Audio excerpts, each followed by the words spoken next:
கிறிஸ்து இயேசுவுக்குள் மிகவும் அன்பாய் அழைக்கப்பட்ட அன்பிற்குரிய சகோதர சகோதரிகளே, உங்கள் யாவருக்கும் கிறிஸ்து இயேசுவுக்குள்ளான அன்பையும் வாழ்த்துக்களையும் இந்த ஒரு மாலை நேரத்திலே தெரிவித்து கொண்டு, தேவன் நம்மேல் வைத்த அந்த அளவற்ற ஒரு கிருபை இந்த ஒரு நாளையும் கூட நம் வாழ்நாட்களே கிருபையாய் சேர்த்து கொடுத்து, விசேஷமாக இந்த ஒரு நாளிலும் நாம் அவருடைய சத்தியங்களை ஆராய்ந்து பார்க்கும்படி நம்மை கூட்டி சேர்த்திருக்கிறார். இந்த ஒரு மேலான கிருபைக்காக கூட மீண்டும் நம்முடைய பிதாவாகிய தேவனுக்கு நம் இரட்சகர் மூலம் துதிகளையும் நன்றிகளையும் எடுத்துக்கொள்ளலாம். இன்றைய நாளிலும் கூட சகோதரர் அறிவித்த வண்ணமாக நாம் பார்க்க இருக்கக்கூடிய ஒரு பாடத்தோட தலைப்பு மெய்யான திராட்சை செடி அப்படிங்கிற ஒரு தலைப்பின் கீழாக நம்ம ஒரு சில மணி நேரம் தெய்வ வார்த்தைகளை நாம் தியானிக்கலாம். ஒரு நிமிஷம்.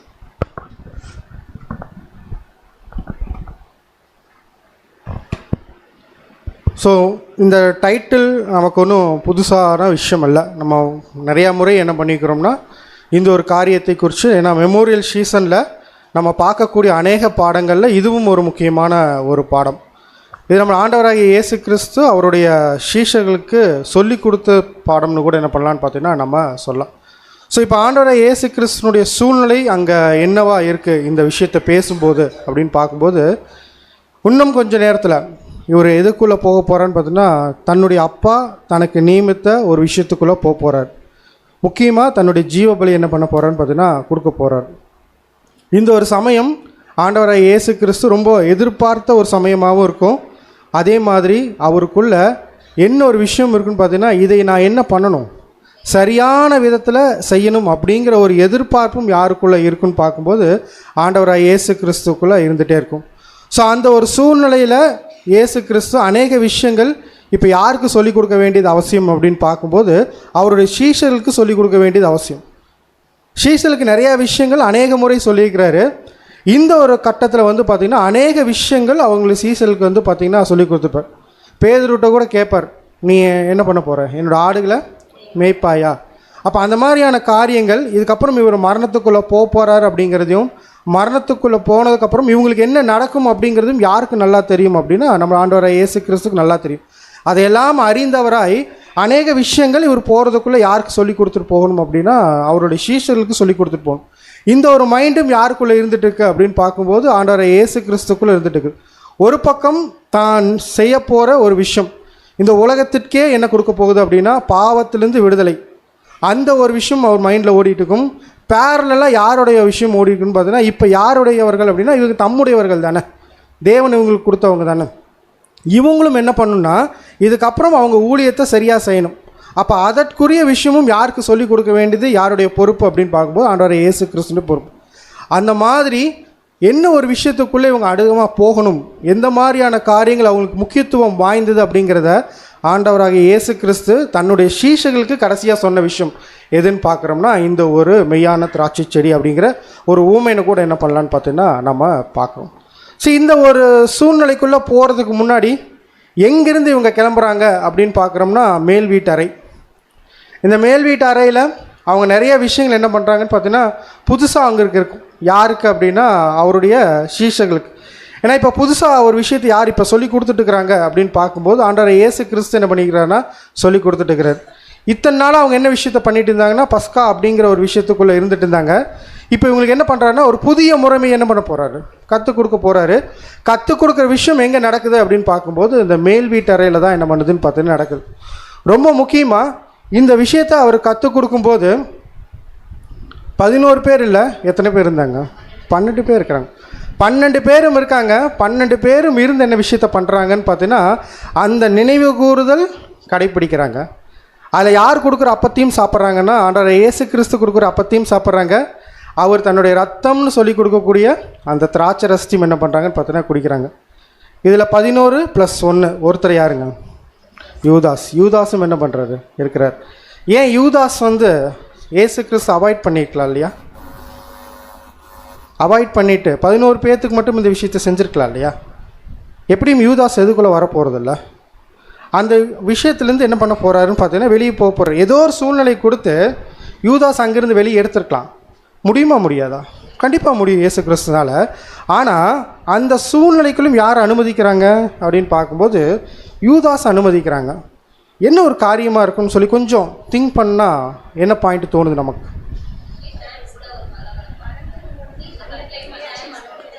இல்லை, ஒவ்வொருத்தராக சொன்னீங்கன்னா எனக்கு கொஞ்சம் கேட்கும். சான்ஸ் கொடுக்குறாரு ஒரு பாயிண்ட் வேறு. ஆமாம், லாஜிக்கலாக திங்க் பண்ணுறாங்க சிஸ்டர். என்னென்னா அவங்க இல்லைன்னா என்ன வந்துடும் அப்படின்னா ஒரு குழப்பம் வந்துடும். ஏன் யூதாஸ் இங்கே இல்லை?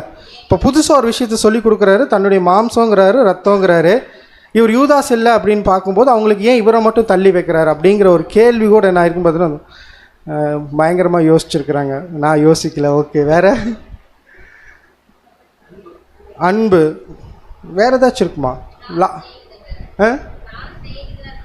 பிராண ஸ்நேகிதன் கூட எல்லாமே இருக்கட்டும். ஒரு பாயிண்ட் யோசிச்சு பார்க்கும்போது அங்கே வாய்ப்பு யாருக்கும் கொடுக்கப்படுது அப்படின்னா யூதாஸ் மாதிரி இருக்கிறவங்களுக்கு என்ன பண்ணுதுன்னு பார்த்தீங்கன்னா கொடுக்கப்படுது. அவர் வெளியே போனால் நிறையா திங்க் பண்ணுவாங்க, எல்லாமே ஓகே தான். ஆனால் சூழ்நிலை எப்படி வேணால் என்ன பண்ணிக்கலாம்னா இயேசு கிறிஸ்து சொல்லி கொடுத்துருக்கலாம். ஒரு பாயிண்ட்டு எனக்கு தோணுன விஷயத்தை நான் சொல்கிறேன். மெமோரியல் அப்படிங்கிற விஷயத்துக்குள்ளே யூதாஸ் மாதிரியான ஒரு கேரக்டரும் என்ன ஆகும் வரதுக்கு வாய்ப்பு இருக்குது. யார் வேணால் என்ன பண்ணலான்னா பேதுரு மாதிரியும் இருப்பாங்க, ரொம்ப ஜீலா. யோவான் மாதிரி இருப்பாங்க, ரொம்ப அன்பா. யார் மாதிரியும் இருப்பாங்க, யூதாஸ் மாதிரி இருப்பாங்க. எப்படி அப்படின்னா வெளியே ஒன்று உள்ள ஒன்று. ஸோ எல்லா வகுப்பாரும் என்ன பண்ணுறதுக்குன்னு பார்த்தீங்கன்னா அந்த வாய்ப்பு தேவன் கொடுக்குறாரு. அங்கே கொடுத்தாரு, அதே மாதிரி எங்கேயும் கொடுக்க போகிறான்னு பார்த்தா பின்னாட்களில் கொடுக்க போகிறாரு. அதை ரொம்ப அழகாக எங்கே சொல்லிட்டான்னு பார்த்தோன்னா மேல் வீட்டறையில் சொல்கிறதுக்காக கூட யாருக்கு ஒரு வாய்ப்பு கொடுத்துருக்கலாம் அப்படின்னு பார்க்குறோம்னா யூதாஸ்க்கு இது ஒரு அனுமானம் தான். இதுக்கு எக்ஸாக்டாக என்ன பண்ணலன்னு பார்த்தோன்னா ஒரு ரீப்ரின்ஸ் பாடமோ இல்லை வசனமோ கிடையாது.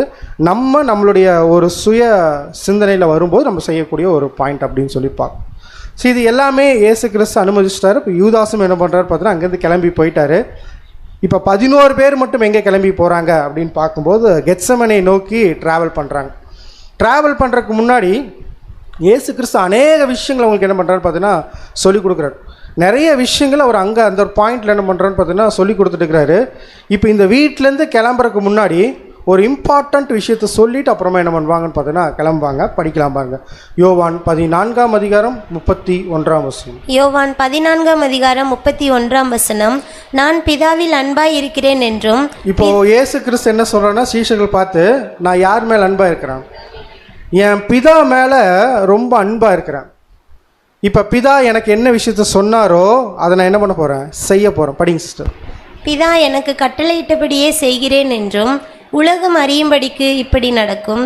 எழுந்திருங்கள், இவ்விடம் விட்டு போவோம் வாருங்கள் என்றார். இதுக்கப்புறம் நடக்கிற சம்பவங்கள் எல்லாமே இயேசு கிறிஸ்து ஒரு விஷயத்த சொல்லிட்டார். இதுக்கப்புறம் நடக்கிற சம்பவங்கள் எல்லாமே இது நானாக தேர்ந்தெடுத்ததில்லை, யார் எனக்கு கொடுத்தது? எங்கள் அப்பா எனக்கு கொடுத்தது. அவங்க அப்பா எனக்கு என்ன கட்டளை கொடுத்தாரோ அதை நான் செய்ய போகிறேன். இப்படி நான் செய்கிறம்போது நான் என்ன விஷயத்தை ப்ரூவ் பண்ணி காமிக்க போகிறேன் அப்படின்னா எங்கள் அப்பா மேலே நான் எந்த அளவுக்கு அன்பு வச்சுருக்கேன். அந்த அன்பின் வெளிப்பாடை காமிக்கிறதுக்காக தேவன் எனக்கு ஒரு வாய்ப்பு கொடுத்துருக்கிறாரு. அந்த வாய்ப்பை சரியாக செய்கிறதுக்கு எனக்கு ஒரு வாய்ப்பு வந்திருக்கு. அது தேவனுடைய கட்டளை. இதுக்கப்புறம் என்ன ஆக போகுதுன்னு பார்த்தீங்கன்னா அது நடக்க போகுதுன்னு சொல்லிட்டு தான் என்ன பண்ணுறாருன்னா அந்த இடத்துலேருந்து அப்படியே கிளம்புறாரு. கிளம்பி போகிறாரு. கிளம்பி போகும்போது அநேக விஷயங்கள் அவங்க கடந்து போகிறாங்க. ஒலிவத்தோப்பை கடந்து போகிறாங்க, திராட்சை தோட்டத்தை கடந்து போகிறாங்க. இப்படியெல்லாம் போயிட்டு இருக்கும்போது இயேசு கிறிஸ்து இப்போ அநேக விஷயங்கள் என்ன பண்ணணும்னா யாருக்கு சொல்லிக் கொடுக்கணும்? சீஷர்களுக்கு சொல்லிக் கொடுக்கணும். ஏன்னா இன்னும் கொஞ்சம் நேரத்தில் யார் அந்த ஒரு மரணத்துக்குள்ளே போக போகிறாங்கன்னா இயேசு கிறிஸ்து மரணத்துக்குள்ளே போக போகிறார். இப்போ கடைசி நேரத்தில் அவருடைய சீஷர்களுக்கு அவர் சொன்ன கடைசி ஓமை எதுன்னு பார்க்குறோம்னா இந்த மெய்யான திராட்சை. இதை நிறைய பேர் ஆராய்ச்சி பண்ணிக்கிறாங்க. மூத்த சகோதரர் கூட இதை ரீப்ரின்ஸ் இந்த சப்ஜெக்டை எங்கேருந்து வந்துச்சுன்னு பார்த்தீங்கன்னா ரீப்ரின்ஸ் நம்பர் 3544 அந்த ஒரு ரீப்ரின்ஸ்லேருந்து எடுக்கப்பட்ட ஒரு பாடம் தான் இது. ஸோ அந்த ரீப்ரின்ஸில் சகோதரர் இதுக்கு ஒரு என்ன சொல்கிறேன்னா ஒரு விரிவாக்கம் கொடுக்குறாரு. எப்படி விரிவாக்கம் கொடுக்குறாருன்னா நிறைய விஷயங்கள் இவங்க கடந்து போகிறாங்க. கடந்து போகும்போது அவர் இயேசு கிறிஸ்து இந்த திராட்சை தோட்டத்தையும் அவரையும் கம்பேர் பண்ணி என்ன பண்ணுறாருன்னு பார்த்தீங்கன்னா ஒரு ஊமை சொல்கிறார். அப்படின்னா அதற்குள்ளே நிறைய விஷயங்கள் என்ன இருக்குன்னு பார்த்தீங்கன்னா இருக்கும் அப்படிங்கிற ஒரு ஆராய்ச்சிக்குள்ளே போகிறாங்க. அந்த ஆராய்ச்சியை யாரை வச்சு சொல்கிறாருன்னு பார்த்தீங்கன்னா ஜோசபஸ் அப்படின்னு சொல்லிட்டு ஒரு ஆராய்ச்சியாளர். அந்த ஆராய்ச்சியாளர் இதை குறித்து என்ன பண்ணிக்கிறார், நிறைய படிச்சிருக்கிறார். ஏன் இந்த ஒரு பாயிண்ட் இயேசு கிறிஸ்துவோட மைண்டில் வந்துச்சு, ஸ்ட்ரைக் ஆச்சு அப்படின்னு பார்க்கும்போது இவங்க எதை கிராஸ் பண்ணி போகிறாங்கன்னா திராட்சை தோட்டத்தை கிராஸ் பண்ணி போகிறாங்க. அதை பார்த்தோன்னே இவருக்கு அந்த கம்பேரிசன் தோணிடுச்சு, சொல்லிட்டார் அப்படிங்கிறார். அடுத்த ஒரு கம்பேரிசன் என்ன சொல்கிறேன்னா, ஒரு கேட் இருக்குமாமா கெத்செமனே கேட்டில். அந்த கேட்டில் எதோட சிம்பிள் இருக்கும் அப்படிங்கிறாருன்னா, திராட்சை குலையோட அந்த சிம்பிள் இருக்கும், திராட்சை கொடியோட அந்த சிம்பிள் இருக்கும். அந்த சிம்பிளை பார்த்தோன்னா இப்போ யாருக்கு தோணியிருக்கு அப்படின்னா ஆண்டவர் இயேசு கிறிஸ்து தோணி. எல்லா விஷயத்தையும் என்ன பண்ணுறாங்கன்னு பார்த்தீங்கன்னா ஆராய்ஞ்சு பார்க்குறாங்க. ஆனால் உள்ளே போய் படித்தோம்னா ரொம்ப அழகாக ஆண்டவர் இயேசு கிறிஸ்து தன்னுடைய சீஷர்களுக்கு முன்னாடி சொல்கிறத காட்டிலும் இப்போ இந்த விஷயத்தை சொல்கிறது பர்ஃபெக்டாக இருக்கும் அப்படிங்கிறது நம்ம புரிஞ்சிக்க முடியுது. அந்த அளவுக்கு ஒரு இம்பார்ட்டண்ட்டான ஒரு விஷயத்தை இப்போ யார் சொல்லி கொடுத்துட்டுருக்குறாங்க அப்படின்னா ஆண்டவர் இயேசு கிறிஸ்து தன்னுடைய சீஷர்களுக்கு என்ன பண்ணிட்டு இருக்கிறான்னு பார்த்தீங்கன்னா சொல்லி கொடுத்துட்டுருக்கிறாரு அப்படின்னு சொல்லி பார்க்குறோம். ஸோ அதே மட்டும் இல்லை, இன்னொரு ஆராய்ச்சி என்ன பண்ணுறாங்கன்னா, திராட்சை கொடியும் இஸ்ரேல் ஜனங்களும் என்ன பண்ணவே முடியாது, பிரிக்கவே முடியாது. அவங்களுடைய வாழ்க்கையில் எப்போவுமே ட்ராவல் ஆகிற விஷயம் என்னவாக இருக்குன்னு பார்த்தீங்கன்னா திராட்சை செடியாக இருக்கும். ஸோ ரொம்ப ஈஸி அவங்களுக்கு. இந்த ஒரு எக்ஸாம்பிள் சொல்லும்போது ரொம்ப அழகாக என்ன பண்ணிக்குவாங்க, புரிஞ்சுக்குவாங்க அப்படிங்கிற ஒரு ரீசன் கூட இருக்கலாம் அப்படின்னு சொல்லி நிறைய ஆராய்ச்சிக்குரிய விஷயங்கள் என்ன பண்ணுறாங்கன்னா சொல்கிறாங்க. ஆனால் எது எப்படியா இருந்தாலும் இயேசு கிறிஸ்துனுடைய வாயிலேருந்து ஒரு வார்த்தை வருது அப்படின்னா ரொம்ப முக்கியத்துவம் வாய்ந்தது. அதுவும் இன்னும் கொஞ்சம் நேரத்தில் அவர் என்ன பண்ண போகிறார், தன் அப்பாவுடைய சித்தத்தை நிறைவேற்ற போகிறார். அதுக்கு முன்னாடி அவர் சொல்லிட்ட ஒரு விஷயம். இந்த பாயிண்ட்டை எப்படி ஸ்டார்ட் பண்ணுறாரு, இது முழுக்க முழுக்க எங்கிருந்து எடுக்கப்பட்டது அப்படின்னு பார்த்தோம்னா யோவான் 15ஆம் அதிகாரத்தினுடைய ஒரு வசன பகுதியை தான் இங்கே என்ன பண்ணிக்கிறோன்னு பார்த்தீங்கன்னா படிக்க போகிறோம். கிட்டத்தட்ட 12 வசனம் என்ன பண்ண போகிறோம்னு பார்த்தீங்கன்னா படிக்க போகிறோம். கிட்டத்தட்ட 27 வசனங்கள் இருக்குது. அந்த 27 வசனங்கள் 12 வசனத்தை மட்டும் சகோதரர் என்ன பண்ணிக்கிறேன்னு எடுத்து இந்த பாயிண்ட் எழுதிக்கிறார். அதுக்கு அவர் வச்ச டைட்டில் என்ன அப்படின்னு பார்க்கும்போது மெய்யான திராட்சை செடி மற்றும் கனி அப்படின்னு வச்சுருக்கிறாரு. நான் ஒரு மெய்யான திராட்சை செடி மட்டும் என்ன பண்ணிக்கிறேன்னா வச்சுருக்கிறேன். ஸோ வசனத்தை படிச்சுட்டு ஒவ்வொரு தான் என்ன பண்ணலான்னு பார்த்தோன்னா விளக்கத்துக்குள்ளே போகலாம். படிக்கலாம். யோவான் 15ஆம் அதிகாரம் 1ஆம் வசனம். யோவான் 15ஆம் அதிகாரம் 1ஆம் வசனம். நான் மெய்யான திராட்சை செடி, என் பிதா திராட்சை தோட்டக்காரர். இப்போ ஆரம்பமே எப்படி பண்ணுறாரு பார்த்தீங்கன்னா, நான் ஏன் இப்படி ஆரம்பிக்கிறாரு, நேராக என்ன பண்ணிக்கலாம், நான் திராட்சை செடி, எங்கள் அப்பா திராட்சை தோட்டக்காரர், அப்படி ஆரம்பிச்சிருக்கலாம்ல. அப்போ இயேசு கிறிஸ்துனுடைய அந்த வார்த்தைகளில் ஒரு வித்தியாசத்தை என்ன பண்ண முடியுதுன்னு பார்த்தீங்கன்னா பார்க்க முடியுது. என்ன பார்க்குறோம் அப்படின்னா, நான் மெய்யான திராட்சை செடி. அப்போ மெய்யான திராட்சை செடி நீ ஒரு அழுத்தம் கொடுக்குறாரு அப்படின்னாலே அதற்குள்ளே என்ன இருக்குது அப்படின்னு பார்க்குறோம்னா இன்னொரு திராட்சை செடி இருக்குது. அது எப்படி இருக்குது, பொய்யான திராட்சை செடியாக இருக்குது. அப்போ 2 விஷயம் என்ன ஆகுதுன்னு பார்த்தோன்னா இருக்குது. இதில் யார் இந்த மெய்யான திராட்சை செடியை பற்றிக்கிறாங்களோ அவங்க தான் யாருக்குள்ளே இருப்பாங்க அப்படின்னா எனக்குள்ளே இருப்பாங்க. எங்கள் அப்பா அவங்களுக்கு எப்படி இருப்பார்னு பார்த்தோன்னா திராட்சை தோட்டக்காரராக இருப்பார். இந்த விஷயத்தை என்ன பண்ணுறாருன்னு பார்த்தா ரொம்ப அழகாக சொல்கிறார். அப்போ மெய்யான திராட்சை செடி இவர் அப்படின்னா பொய்யான திராட்சை செடி யாராக இருக்க வாய்ப்பு இருக்குது? இது ரொம்ப அழகாக என்ன பண்ணியிருப்பார்னா சகோதரர் கம்பேரிசன் பண்ணி எழுதியிருப்பார். இல்லை, திராட்சை செடி யாராக இருக்கும்? சரி, நான் ஒவ்வொன்றா வரேன். சரிங்களா? இல்லை, ஒரு நிமிஷம். இப்போது ஃபஸ்ட்டு பிதா யார்? தோட்டக்காரர். செடி யார்? கிறிஸ்து. கொடிகள் யார்? நாம. இப்போ அப்படியே கம்பேரிசன் பொய்யான திராட்சை செடிக்கு வரும். இப்போ பிதாக்கு அந்த இந்த சைடு பொய்யான திராட்சை செடி மாதிரி பிதா மாதிரி யார் இங்கே இருக்கிறா? சாத்தான். அப்போ திராட்சை செடி யார்? பெயர் சபைங்கிறத இன்னும் கொஞ்சம் ஃபைன் டியூன் பண்ணி நான் சொல்கிறேன். அந்தி கிறிஸ்துன்னு சொல்லலாமா? இந்த சைடு கிறிஸ்து, இந்த சைடு யார்? அந்தி கிறிஸ்து. அப்போ கிறிஸ்து மெய்யான திராட்சை செடி, அந்தி கிறிஸ்து எப்படி இருக்காங்கன்னு பார்த்தோன்னா பொய்யான திராட்சை செடி. அப்போ இந்த செடி கூட மெய்யான திராட்சை செடி கூட யார் ஒட்டுறாங்களோ அவங்க யாரை பற்றி கொள்கிறாங்க அப்படின்னு பார்க்குறோம்னா ஆண்டவராக இயேசு கிறிஸ்துவை பற்றி கொள்கிறாங்க. அவங்களுக்கு தோட்டக்காரரை யார் இருந்து அதை பராமரிக்கிறாங்கன்னு பார்க்குறோம்னா பிதாவாகிய தேவன். இந்த சைடு அப்படியே பொய்யான திராட்சை செடி. பொய்யான திராட்சை செடியும் இருக்குது. அந்த திராட்சை செடி யாருன்னு பார்க்குறோம்னா அந்தி கிறிஸ்து அமைப்பு. அந்த அந்தி கிறிஸ்து அமைப்புக்குள்ளும் என்ன வருது அப்படின்னு பார்த்தோன்னா நிறைய கிளைகள் வருது. 1 2 இல்லை, மெய்யான திராட்சை செடி 1,44,000 மட்டும்தான். ஆனால் பொய்யான திராட்சை செடிக்கு கணக்கே இல்லை. இன்றைக்கி உலகத்தில் இருக்கிற கிறிஸ்தவர்கள் எல்லாரும் போட்டிங்கன்னா இந்த உண்மையான சத்தியத்தில் இல்லாத எல்லாருமே எங்கே தான் இருக்காங்க அப்படின்னு பார்க்குறோம்னா இந்த பொய்யான திராட்சை செடியில் தான் இருக்காங்க. இது எல்லாமே யாரை ஒட்டி வளர்ந்துட்டு இருக்கிறாங்கன்னு பார்க்குறோம்னா அந்த அந்தி கிறிஸ்து அமைப்பு என்ன பண்ணுறாங்கன்னு பார்த்தோன்னா ஒட்டி வளர்ந்துட்டு இருக்காங்க. இப்போ மெய்யான திராட்சை செடியும் வளர்ந்து நிற்குது, எதுவும் வளர்ந்து நிற்குது, பொய்யான திராட்சை செடியும் வளர்ந்து. இப்போ இந்த ரெண்டும் வளர்ந்து நிற்கக்கூடிய சூழ்நிலை தான் இப்போ யார் இருக்கிறோம்னா நம்ம ரொம்ப அழகாக கண்டுபிடிச்சிட்டோம் எது மெய் எது பொய். ரொம்ப அழகாக எங்கே ஒட்டிட்டோம் அப்படின்னு பார்க்குறோம்னா ஆண்டவராக இயேசு கிறிஸ்து கூட என்ன பண்ணிட்டோம்னா ஒட்டிட்டோம். ஆனால் இந்த பொய்யான திராட்சை செடிக்கு ஏற்கனவே தேவன் என்ன பண்ணிக்கிறாருன்னா ஒரு விஷயத்தை நியமிச்சிருக்கிறார் அப்படின்னு சொல்லிட்டு சொல்கிறார் பாருங்க. வெளிப்படுத்தல் 14ஆம் அதிகாரம் 29ஆம் வசனம். வெளிப்படுத்தல் 14ஆம் அதிகாரம் 19ஆம் வசனம். அப்பொழுது அந்த தூதன் தன் அரிவாளை பூமியின் மேல் நீட்டி பூமியின் திராட்சை பழங்களை அறுத்து தேவனுடைய கோபாக்கினை என்னும் பெரிய ஆலையிலே போட்டான். ஸோ ரொம்ப கிளியராக அந்த அந்தி கிறிஸ்து அமைப்புக்கு என்ன ஒரு முடிவு வரும் அப்படிங்கிறத எதை வச்சே சொல்கிறார் பார்த்தீங்கன்னா திராட்சை பழங்களை அறுத்து.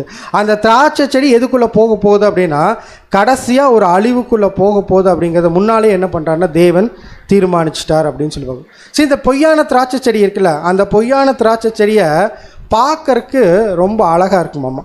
அதுக்குள்ளேயும் என்ன வரும் அப்படிங்கிறாருன்னா கனிகள் வருங்கிறார். எப்படிப்பட்ட கனிகள் வரும் அப்படிங்கிறாருன்னா அவங்களோட திங்கிங்கு கனி தரது அப்படிங்கிறத எதை நினைக்கிறாங்க அப்படின்னா ரொம்ப அழகாக அடுத்தவங்களுக்கு உதவி செய்கிறது. ஐ மீன் அந்த ஆர்பனேஜ் ஸ்டார்ட் பண்ணுறது, ஒரு ஹாஸ்பிட்டல் ஸ்டார்ட் பண்ணுறது, பிறருக்கு தேடி என்ன பண்ணுறது உதவி செய்கிறது, சாப்பாடு கொடுக்கு, இது எல்லாமே அவங்களுடைய பார்வையில் எப்படி இருக்கிறாமா கனி கொடுக்கறதா இருக்காம. ஆனால் அதை தாண்டி என்ன இருக்குன்னு பார்க்குறோம்னா பல விஷயங்கள் தேவன் என்ன பண்ணியிருக்காரு நியமித்து வச்சுருக்காரு. அதை புரிஞ்சிக்காம அவங்க என்ன சொல்லிட்டு இருக்கிறாங்கன்னா நாங்கள் என்ன பண்ணிட்டு இருக்கிறோம், யாருடைய சித்தத்தை செஞ்சுட்டு இருக்கிறோம் அப்படின்னா எங்களை வழி நடத்தக்கூடிய கிறிஸ்துவனுடைய சித்தத்தை என்ன பண்ணிட்டு இருக்கிறோம்னா செஞ்சுட்டு இருக்கிறோம் அப்படிங்கிற விஷயத்துக்குள்ளே செஞ்சுட்டு இருக்கிறாங்க. இது எது அப்படின்னா பொய்யான திராட்சை செடி. ஸோ நம்ம அதிகமாக இதில் என்ன பண்ண வேண்டாம்னு பார்த்தோன்னா கான்சன்ட்ரேட் பண்ண வேண்டாம். ஆனால் நமக்கு என்ன வேணும் அப்படின்னா இந்த மெய்யான திராட்சை செடி தான் வேணும். ஸோ அதை குறித்து கொரிந்தியரில் பவுல் அப்போஸ்தலன் ஒரு காரியத்தை சொல்லியிருப்பார். படிக்கலாம் பாருங்க. 1 கொரிந்தியர் 8ஆம் அதிகாரம் 6ஆம் வசனம். பிதாவாகிய ஒரே தேவன் நமக்குண்டு, அவராலே சகலமும் உண்டாயிருக்கிறது, அவருக்கென்று நாமும் உண்டாயிருக்கிறோம்.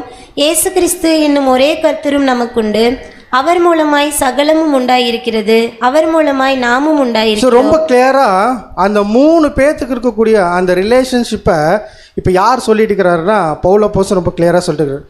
தேவன், கிறிஸ்து, சபை, இந்த 3 பேரும் என்ன இருக்காங்கன்னு பார்த்தோன்னா பிதாவாகிய தேவன் நம்ம ஒரு உண்டு, அவரால் என்ன பண்ணிக்கிறோம் நாமும் உண்டாயிருக்கிறோம்.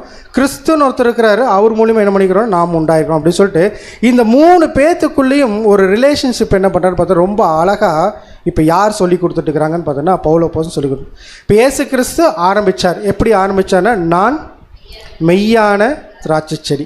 அந்த மெய்யான திராட்சை செடிக்கு யார் ஓனர் அப்படின்னு சொல்கிறாருன்னா பிதாவாகிய தேவன். இந்த இன்ட்ரடக்ஷன் கொடுத்துட்டு அதுக்கு அடுத்து என்ன சொல்கிறாருன்னா இந்த திராட்சை செடியிலேருந்து அடுத்து என்ன விஷயம் வரணும் அப்படிங்கிறது என்ன பண்ணுறாருன்னா ஆண்டவர் இயேசு கிறிஸ்து ஸ்டார்ட் பண்ணுறார். இந்த பாடம் இருக்கு இல்லைங்களா, இந்த பாடம் முழுக்க முழுக்க எப்படிப்பட்ட பாடம்னா அப்போஸ்தலர்களுக்கு சொல்லப்பட்டது தான். ஆனால் அப்போஸ்தலர்களுக்கு சொல்லப்பட்டதுங்கிறது யாருக்குள்ளேயும் இருக்கணும் அப்படின்னா நமக்கும் தேவையான ஒரு விஷயம். அதனால தான் என்ன பண்ணிக்கிறோன்னா இந்த ஒரு பாடத்தை நம்ம பார்க்குறோம். படிக்கலாம் பாருங்க. யோவான் 15ஆம் அதிகாரம் 2ஆம் வசனம். யோவான் 15ஆம் அதிகாரம் 2ஆம் வசனம். என்னில் கனி கொடாதிருக்கிற கொடி எதுவோ அதை அவர் அறுத்து போடுகிறார், கனி கொடுக்கிற கொடி எதுவோ அது அதிக கனிகளை கொடுக்கும்படி அதை சுத்தம் பண்ணுகிறார். சரி, இப்போ 2 விஷயத்தை இங்கே சொல்கிறார். என்னில் கனி கொடாதிருக்கிற கொடி எதுவோ அதை என்ன பண்ண போகிறாரு அறுக்க போகிறாரு. அடுத்து கனி கொடுக்கிற கொடி எதுவோ அதை என்ன பண்ண போகிறாருன்னா இன்னும் கனி கொடுக்கும்படி என்ன பண்ணுறாரு பார்த்தோன்னா சுத்தம் பண்ண போகிறார். இப்போ இங்கே இந்த கனி கொடுக்கக்கூடிய கொடி அப்படின்னு இருக்குது இல்லையா, அந்த கொடிங்கிறதுக்கு ஒரு விளக்கம் என்ன கொடுக்குறான்னு பார்த்தோன்னா இந்த 1,44,000 பேரா அவங்க கூட என்ன பண்ணுறாங்கன்னு பார்த்தா இணைக்கப்படுறாங்க. யார் யாரெல்லாம் இந்த ஒரு வாய்ப்புக்குள்ளே வராங்களோ அவங்க எல்லாமே யார் தான் அப்படின்னா ஒரு கொடி தான். அந்த கொடியாக யார் கூட இணைக்கப்படுறாங்க அப்படின்னா இயேசு கிறிஸ்து கூட இணைக்கப்படுறாங்க. எல்லாத்துக்கும் சமமான ஒரு வாய்ப்பு. அந்த வாய்ப்பை யார் சரியாக யூஸ் பண்ணிக்கிறாங்களோ அவங்க எப்படி இருக்கிறாங்களாமா கனி கொடுக்குறவங்க. யார் சரியாக யூஸ் பண்ணலையோ அவங்க என்ன பண்ணுறாங்களாமா கனி கொடாது. அப்போ கனி கொடாது இருக்கிறவங்களுக்கு ஒரு நியாய தீர்ப்பு முதல்ல என்ன பண்ணுறாரு பார்த்தீங்கன்னா ஆண்டவரை இயேசு கிறிஸ்து சொல்லிட்டார். அப்போ 2 வகுப்பாக நீங்கள் என்ன பண்ணுறோன்னு பார்த்தீங்கன்னா பார்க்குறோம். அதில் ஒரு வகுப்பு கனி கொடுக்குறவங்க, 2வது வகுப்பு கனி கொடுக்காதவங்க. இந்த கனி கொடுக்காதவங்க இருக்காங்க இல்லைங்களா, அவங்கள குறித்து இன்னும் சகோதரர் என்ன பண்ணுறான்னு பார்த்தீங்கன்னா ஒரு டீட்டெயில்ஸ் சொல்கிறார். எப்படி அப்படின்னா, செடி வளருமாமா, திராட்சை கொடி வளர்ந்து நல்ல லென்த்தாக என்ன ஆகுன்னு பார்த்தா அந்த பிரான்ச் நல்ல லென்த்தாக போகுமாமா, ரொம்ப லாங்காக போகுமாமா. ஆனால் கடைசி வரைக்கும் அந்த கொடியிலேருந்து என்ன வரவே வராதாம், கனியே வரும். அதுக்கு பேர் என்ன சொல்கிறாருன்னு பார்த்தீங்கன்னா உறிஞ்சிகள். உங்களுக்கு தமிழ் நல்லா புரியும்னு நினைக்கிறேன். உறிஞ்சிகள்னா அது என்ன ஆகுன்னு பார்த்தீங்கன்னா இயேசு கிறிஸ்துட்டு என்ன பண்ணும், எல்லாத்தையும் எடுத்துக்கும். அதான் நம்ம லிட்ரலாக சொல்லணும்னா செடியிட்டு எல்லா சத்தும் என்ன பண்ணணும்னு பார்த்தோன்னா வாங்கிட்டே இருக்கும். வாங்கினது நல்லா வளரும், வளர்ந்து நிறைய ரொம்ப ஹைட்டாக நிற்கும். ஆனால் அதுக்குள்ளே என்ன இருக்காதாம்மா, கனி இருக்காதாம்மா. அப்போ இங்கே இயேசு கிறிஸ்து சொல்ல வர வேண்டிய விஷயம் என்ன அப்படின்னு பார்க்கும்போது, வளர்ச்சிங்கிறது எப்படி இருக்கணும்னா முக்கியம். எல்லாருமே என்ன பண்ணணும்னா கிறிஸ்துக்குள்ளே வளரணும். வளர்ந்தால் மட்டும் என்னாகாது, போதாது.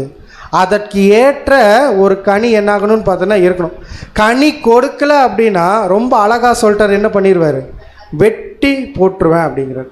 அப்போ கனி கொடுத்தாதான் எது கூட நிலைச்சிருக்க முடியும் அப்படின்னா அந்த கொடி கூட நிலைச்சிருக்க முடியும். ரொம்ப கிளியராக யார் சொல்லிட்டாங்க அப்படின்னா ஆண்டவராகிய இயேசு கிறிஸ்து சொல்லிட்டார். அடுத்த ஒரு பாயிண்ட் என்ன சொல்கிறார் இங்கே அப்படின்னா, இப்போ இந்த கனி கொடுக்காத கொடி இருக்கு இல்லையா, ரொம்ப தூரம் வளர்ந்துடும், அதை எட்டி பிடிக்கவும் முடியாது. இப்போ அதுக்கு ஒன்று என்னவும் இல்லை, கனியும் இல்லை. தோட்டக்காரர் பாப்பாராமா என்ன பண்ணிடுவார், கட் பண்ணி விட்ருவார். இங்கே தெரியுது இல்லைங்களா, இங்கே தெரிகிற மாதிரி என்ன வேணும்னா வெட்டி விட்டுருவார். இப்போ வெட்டி விட்டதுலேருந்து என்ன வளருமாம்மா, இன்னொரு செடி ரொம்ப அழகாக வளருமாம்மா. இப்படி தான் என்ன இருக்குன்னு பார்த்தோன்னா சபை வாய்ப்புங்கிறது இருக்குது. அதனால சொன்ன கனி கொடுக்குற கொடி நல்லா வளரும், கனி கொடுக்காதது என்ன பண்ணணும்னு பார்த்தோன்னா தேவன் கட் பண்ணி எடுத்துருவார். இன்னொரு ஒரு பிரான்ச் என்ன ஆகுன்னு பார்த்தோன்னா ரொம்ப அழகாக இருந்தது. இதுக்கு எதாவது எக்ஸாம்பிள் சொல்லலாங்களா? இஸ்ரேல் ஜனங்களா? இல்லை.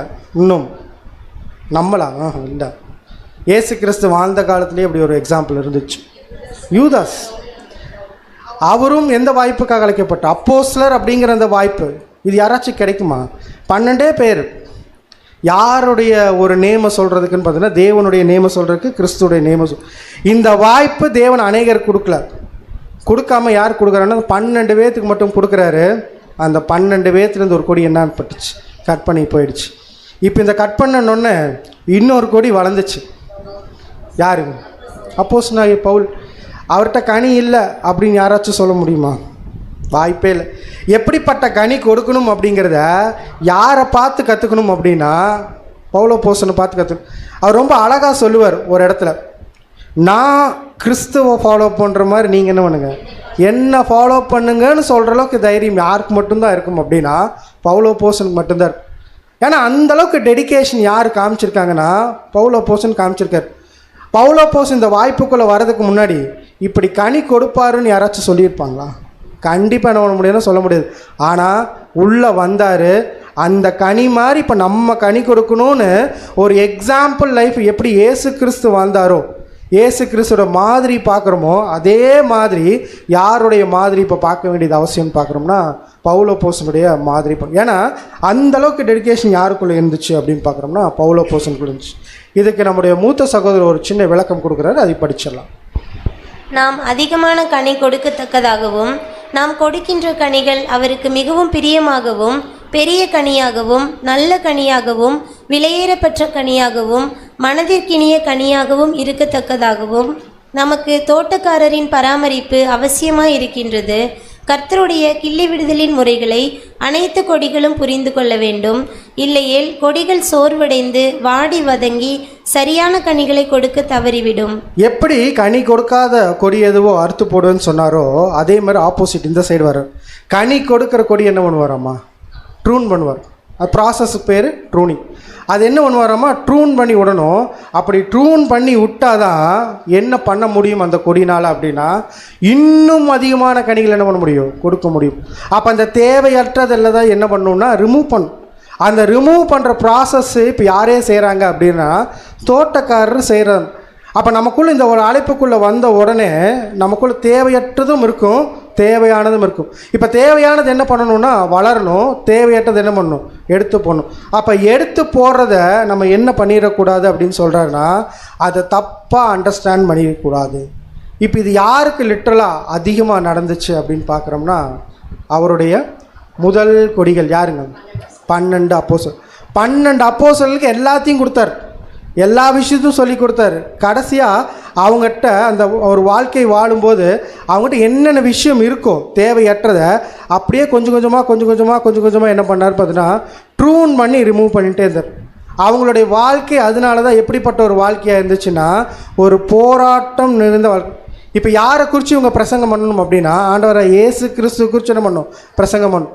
அவரை குறித்து பிரசங்கம் பண்ணணும், அவரை குறித்தும் பிரசங்கம் பண்ணணும். அடுத்து யாரை குறித்தும் பேசணும் அப்படின்னா தேவனை குறித்தும். இவங்க 2 பேர்த்தையும் குறித்து பேசணும் அப்படின்னா எந்த அளவுக்கு அவங்களுக்கு தேவையற்ற விஷயம் வெளியே போகணுமோ அந்த அளவுக்கு என்ன கொடுத்தாருன்னா அந்த ட்ரையல்ஸை கொடுத்து அதிகமாக என்ன பண்ணார்னு பார்த்தோன்னா சீர்படுத்தினார் அப்படின்னு சொல்லி பார்க்கணும். அதைத்தான் ப்ரேயரில் கூட இயேசு கிறிஸ்து கேட்பாரு. படிக்கலாம் பாருங்க.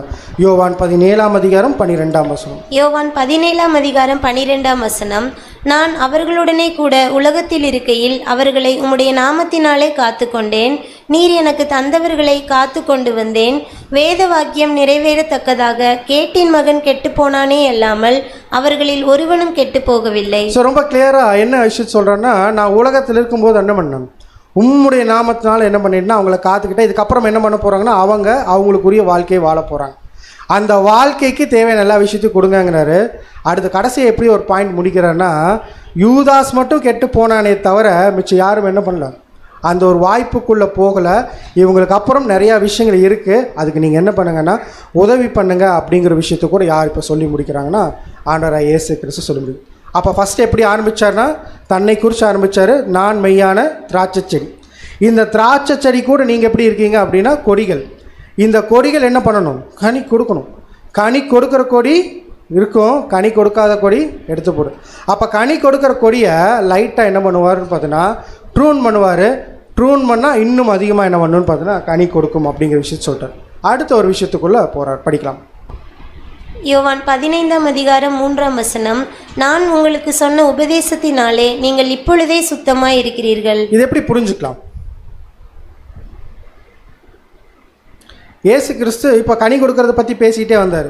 இப்போ புதுசாக ஒரு பாயிண்ட் எடுக்கிறார். எப்படி பாயிண்ட் எடுக்கிறாருன்னா, நான் உங்களுக்கு என்னென்ன விஷயம் சொல்கிறேனோ அந்த விஷயத்தெல்லாம் நீங்கள் கேட்டீங்க இல்லையா, கேட்குறனால நீங்கள் இப்போ என்ன ஆகிட்டீங்களாம்மா, சுத்தமாயிட்டீங்க அப்படிங்கிறார்.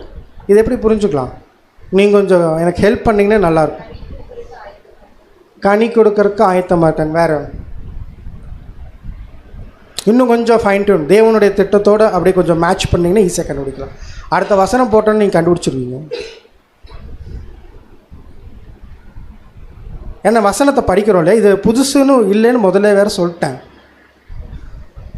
அப்போ இயேசு கிறிஸ்து ஒரு விஷயத்தை சொல்கிறார். நான் இப்போ சொல்கிறேன், இந்த உபதேசம் இருக்கு இல்லையா, இந்த உபதேசத்தை நீங்கள் கேட்கும்போது சுத்தமாயிட்டே இருக்கீங்க அப்படிங்கிறார். சரி, இப்போ வாட்ச் கண்டுபிடிக்கிறீங்கன்னு பார்க்கலாம். அடுத்த வசனம்.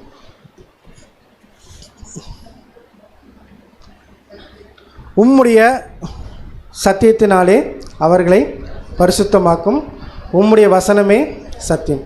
இப்போ வசனத்தை கேட்குறாங்க இல்லையா, இப்போ யார் கேட்டுட்டுருக்கிறாங்கன்னா அப்போஸ்தலர்கள் கேட்டுட்டுருக்கிறாங்க.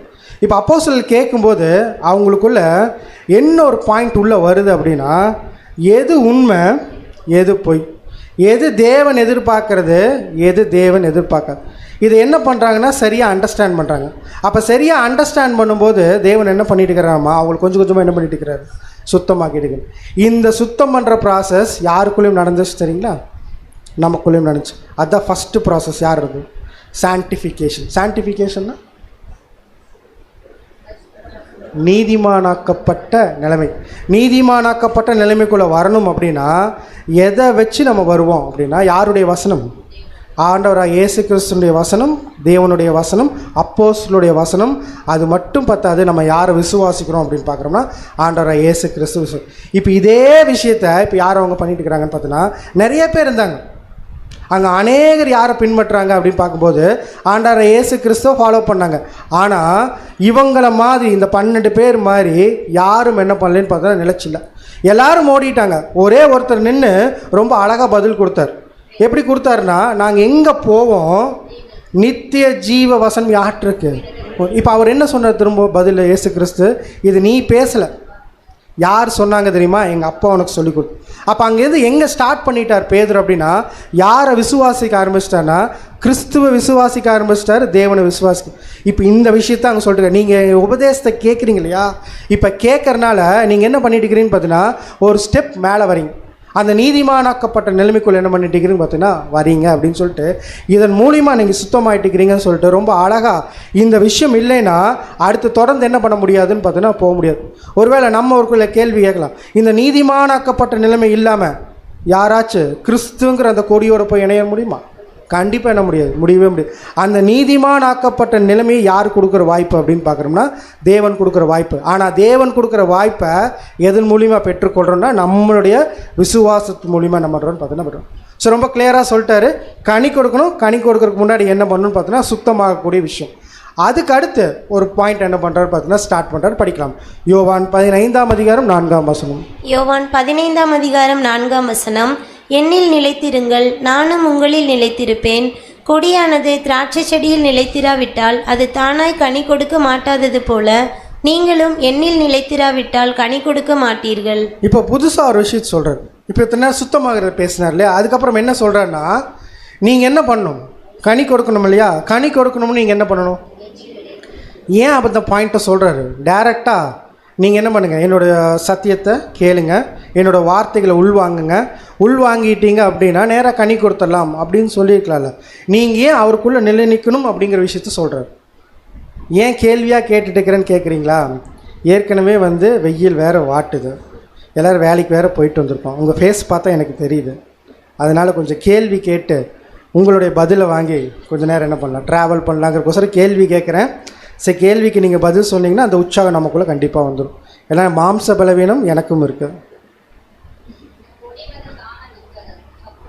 இல்லை, கொடி தானாக நிற்காது, சப்போர்ட் வேணும். ஓகே, ஏன் என்னில் நிலைத்திருங்கள் அப்படின்னு சொல்கிறார். இப்போ இந்த செடி இருக்கு இல்லையா, இந்த பூமியில் என்ன பண்ணுது இருக்குது, இந்த செடி கூட அந்த கொடி ஒட்டிகிட்டு இருக்கணும் அப்படின்னா அந்த கொடிக்கு எங்கேருந்து சத்து வரணும், செடியிலேருந்து சத்து வரணும். அப்போ செடியிலேருந்து சத்து வரணும் அப்படின்னா இந்த கொடி இருக்குல்ல எதில் நிலைச்சிருக்கணும்னா அந்த செடியில் நிலைச்சிருக்கணும். இந்த செடியில் நிலைச்சிருக்கணும்னா அந்த செடி இருக்கு இல்லையா, அந்த செடி என்ன விஷயம் சொல்லுதோ, என்ன விஷயம் செய்ய சொல்லுதோ, இப்போ யார் செய்யணும், கொடி செய்யணும். அப்போ கொடி செடி என்ன சொல்லுதோ அதை ஃபஸ்ட்டு என்ன பண்ணணும், சேர்க்கணும்.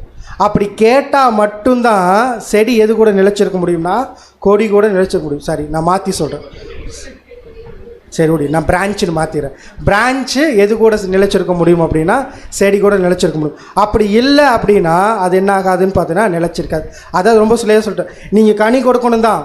ஆனால் கனி கொடுக்கணும் அப்படின்னா அது யார் மூலியமாக தான் முடியும் அப்படின்னா என் மூலியமாக தான் முடியும். இப்போ நீங்கள் எங்களுக்குள்ளே இருந்தீங்கன்னா மட்டும்தான் என்ன கொடுக்க முடியும் அப்படிங்கிறாருன்னா கனி கொடுக்க முடியும். அவரோட உபதேசத்தை அப்படியே கேட்டு அதன் பிரகாரம் வாழ்கிறத இங்கே சொல்லிட்டு இருக்காரு, வேற ஒன்றும் கிடையாது. அதன் பிரகாரம் யார் வாழ்கிறாங்களோ அவங்கனால மட்டும்தான், அவங்க தான் யாருக்குள்ளே நிலைச்சிருக்கிறாங்கன்னா கிறிஸ்துவுக்குள்ளே நிலைச்சிருக்கிறாங்க. அந்த யார் அந்த கிறிஸ்துவுக்குள்ளே நிலைச்சிருக்காங்களோ அவங்க மட்டும்தான் என்ன பண்ண முடியுங்கிறாருன்னா கனி கொடுக்க முடியும். ஸோ ஒவ்வொரு பாயிண்ட்டாக என்ன பண்ணிட்டு இருக்கிறாருன்னு பார்த்தீங்கன்னா கிளியர் பண்ணிட்டு போயிட்டே இருக்கிறார். செடினார் முதல்ல, அப்புறம் என்னன்னா கனி கொடுக்கணும்னாரு, கனி கொடுக்காத எடுத்து போடுவேனாரு. அதுக்கடுத்து என்ன சொன்னேன்னா நல்ல கனி கொடுக்கறத நான் பார்க்குறேன் அப்படின்னா அது என்ன பண்ணுவேன்னா இன்னும் கொஞ்சம் கிள்ளி விடுவேன். கிள்ளி விடும்போது இன்னும் அதிகமாக என்ன பண்ணும், கனி கொடுக்கணும்னாரு. அப்போ இந்த கனி கொடுக்குற ப்ராசஸ்க்குள்ளே நீங்கள் வரணும் அப்படின்னா சுத்தம் அப்படிங்கிற ஒரு விஷயம் இருக்குது. அது யார் மூலியமாக இருக்குன்னு பார்த்தா என்னோடய உபதேசத்து மூலியமாக அப்படின்னு சொல்லி ஒரு இன்ட்ரடக்ஷன் கொடுத்தார். அதுக்கடுத்து என்ன சொல்கிறேன்னா, இந்த உபதேசத்தை கேட்டிங்க இல்லையா, அதில் நீங்கள் வித்ஸ்டாண்ட் பண்ணால் மட்டும்தான் எது கூட இருக்க முடியும் அப்படிங்கிறாருன்னா செடி கூட ஒட்டி இருக்க முடியும். அப்படி வித்ஸ்டாண்ட் பண்ணலை அப்படின்னா செடியிலேருந்து என்ன ஆயிடுவீங்கன்னு பார்த்தீங்கன்னா கட் ஆயிடுவீங்க அப்படிங்கிற விஷயத்தை என்ன பண்ணுறான்னா சொல்லிட்டார். இதுக்கு அடுத்து இன்னும் கொஞ்சம் விஷயம் என்ன பண்ணுறாரு பார்த்தீங்கன்னா சொல்கிறாரு, படிக்கலாம். யோவான் 15:5. யோவான் 15:5. நானே திராட்சை செடி, நீங்கள் கொடிகள்.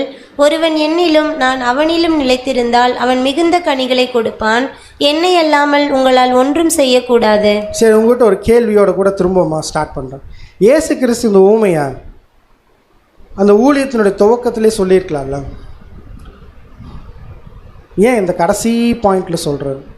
இப்போ முதல்ல சொன்னார் இல்லையா, அவர் என்ன சொன்னார்? நீங்கள் ஆலயமாக இருக்கிறீங்க அப்படின்னாரு.